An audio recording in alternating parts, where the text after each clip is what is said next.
guys, it's Amanda here with Homeschool in the Rain, and I have an update about our homeschool co-op.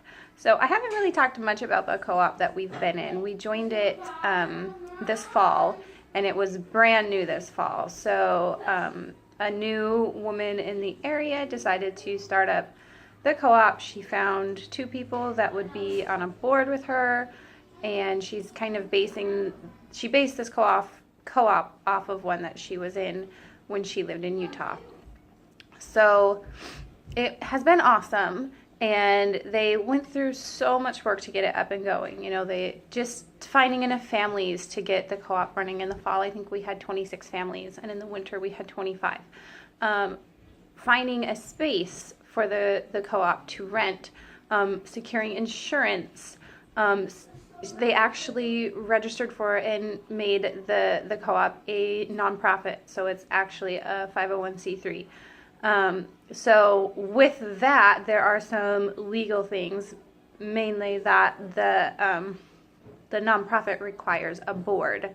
So there needs to be 3 people for the nonprofit to run. That's a president, treasurer, and secretary, I believe. Well, in the wintertime, the woman that kind of got everything started, her work schedule changed and things started happening, and she had to step back. And so somebody else kind of stepped in and took over the president side. And I think another person even joined the board. And so there was 4 people on the board.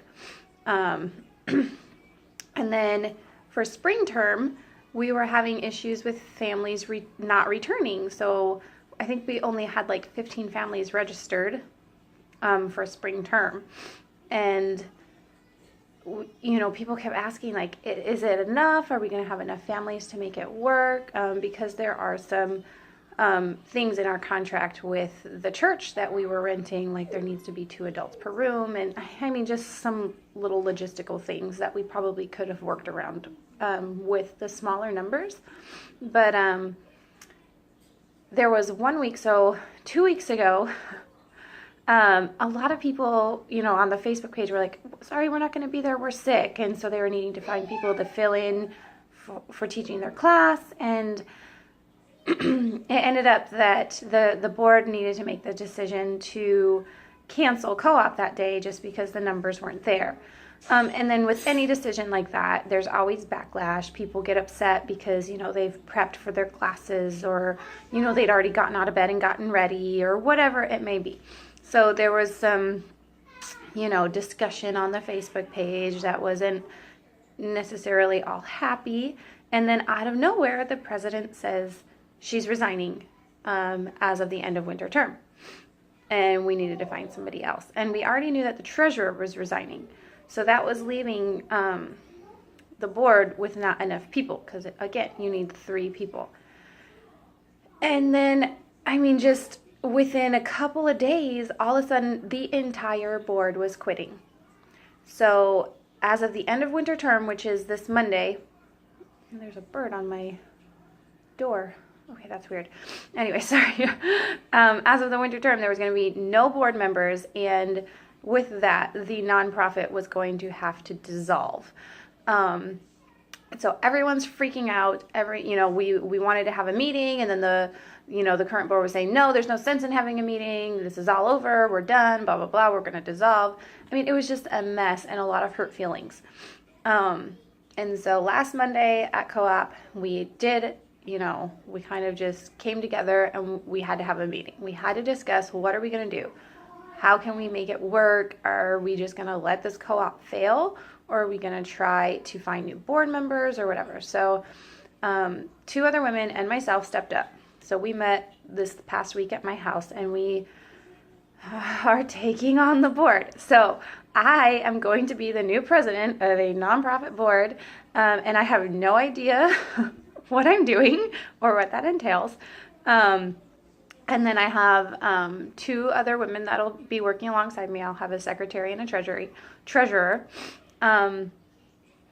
And we're just going to try to make a go of it. So our spring term isn't going to be the same, just because of the low numbers and the timing. I mean, we were supposed to have a week off. So we were, Monday was going to be our last day of winter. We were going to have a week off, and then we were going to start again for another, I think, 7 weeks. But since this all went down and we are brand new and the numbers were low, we are actually not going to be renting the church for this term. We decided that instead of renting and having the, parents proposing classes and having 3 blocks of classes like we have in the past, we are just going to rotate to different parks in the community that have, a pavilion and a bathroom and a playground.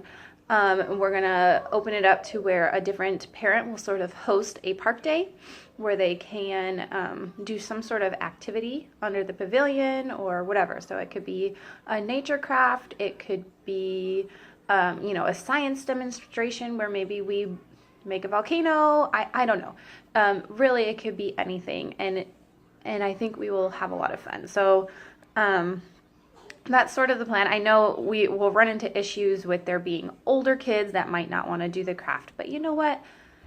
I think with it being free this term, because we're not renting, they can kind of just deal. The older kids can either go off and do their own thing, or they can help a younger kid that maybe needs help gluing or cutting or whatever. I know a lot of our older kids are actually girls, so I think most of them won't mind doing a craft. So that's the plan. So we'll have some sort of craft, and then they can either go off to the playground, or some of our parks even have like hiking trails. We could go on a hike. One of the parks that I want to go to has like hiking trails, and it goes down to the beach, and the ocean is right there. So we're going to make it work. We're going to have a 6-week term, so we'll take 2 weeks off instead of just the one, so we can kind of get all our ducks in order and get a schedule together. And that's what we're going to do for spring term. And I've already seen so much interest in it, and I don't know if it's because it's gonna be free for the spring and everyone is just ready for winter to be over and ready to be outside. With us being in Washington, we are just so ready to, the rain's over or mostly over. We're ready to just be outside, enjoy being out in the spring weather. So I've gotten a lot of people that have already said, hey, I want to register for spring, and their new families. And I'm hoping that will, that them getting kind of a glimpse of what it means to be a part of a community and part of a co-op, that they will want to sign back up in the fall, and that we'll be able to increase our numbers through the summertime so that we will have, again, 20-something families in the fall so that we can run. Because we have had a lot of fun this year. I kind of went back and forth. Do I want to take this on? Because even I was thinking of not doing spring term, and not because I didn't like co-op, but because it's the end of the year and we just want to get our schoolwork done so that we can have a summer. And it's just another day that we have to, that we really can't do any work. But I also, reflected on kind of this year and realized that this has probably been our best homeschool year, that I haven't wanted to quit. I haven't wanted to send my kids to school or needed to make some sort of drastic change, or take several weeks off in the winter or spring or whatever. It's been just a really good, smooth sailing year. So, and I kind of attribute that to us having a co-op and having a community and having friends and just having a day that isn't so schooly, I guess. So yeah, that's that. I am going to be the president of a co-op, and I will see if I can make it work. I really hope that I can. And I will keep you guys posted on how everything goes and what happens. So wish me luck, and I'll keep you posted. Bye, guys.